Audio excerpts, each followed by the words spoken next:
There we go. Just thought I'd do a quick video showing off the Lynx since it's essentially finished now.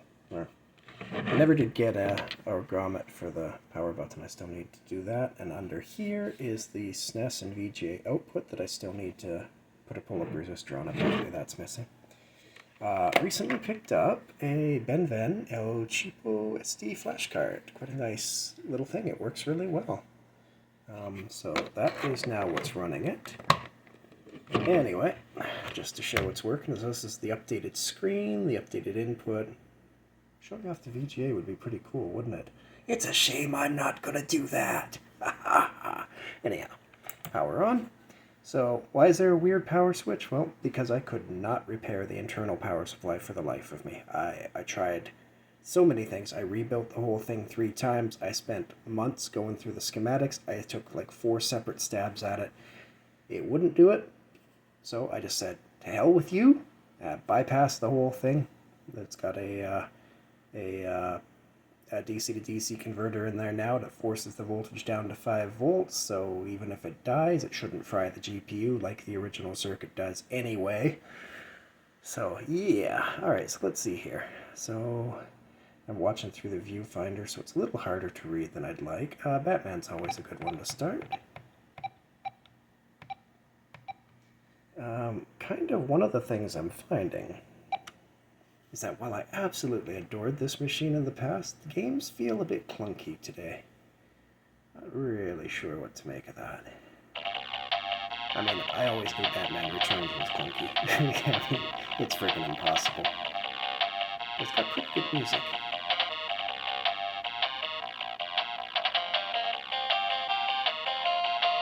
Sorry, this phone is bouncing, so I should probably stop sitting here. I should probably get a stand or something. Alright. And obviously I won't be able to play in this state.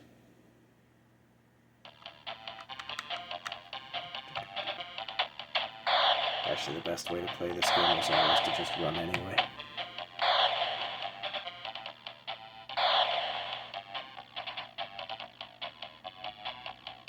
Oh no, I gotta jump.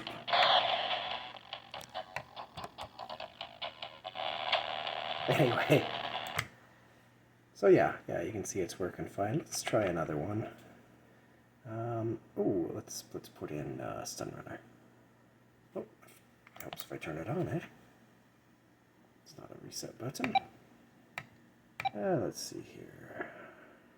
The Runner of Stun, where is it? There it is. Boom. This was a pretty good port.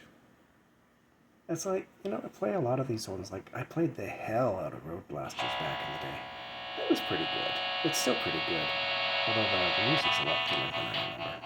I tell you as I boot Stun Runner instead.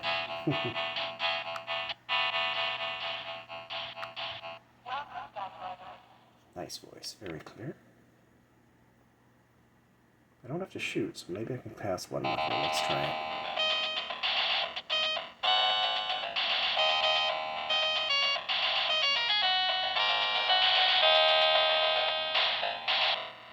It's a nice screen, eh?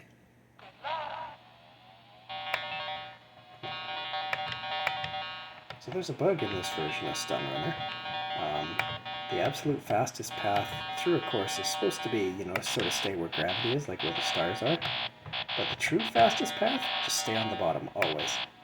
I actually had an argument with the creator of this game, that guy who actually programmed it. And he had to go back to his source code, and he confirmed the bug. And he's like, yeah, that was caused by marketing interfering. It was a last second change they asked for that broke the code that tracked where you were supposed to be sitting.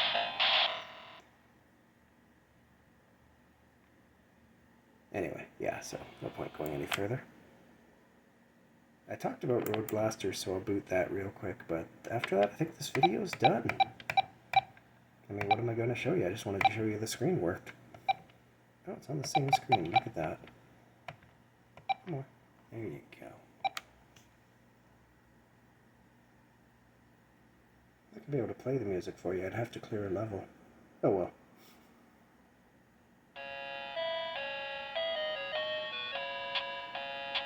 Matchbox.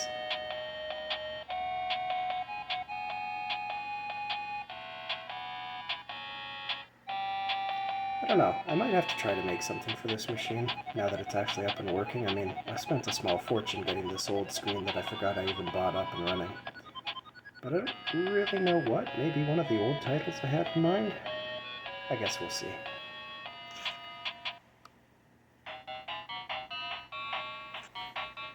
See if I can get through level 1 without having to shoot. Probably not. Oh, that's right. You gotta, oh, that's gonna be hard. I think we're wasting our time here, folks. Yeah, okay, never mind. Alright, that's good enough. There's 5 minutes already. Nobody's gonna watch this long.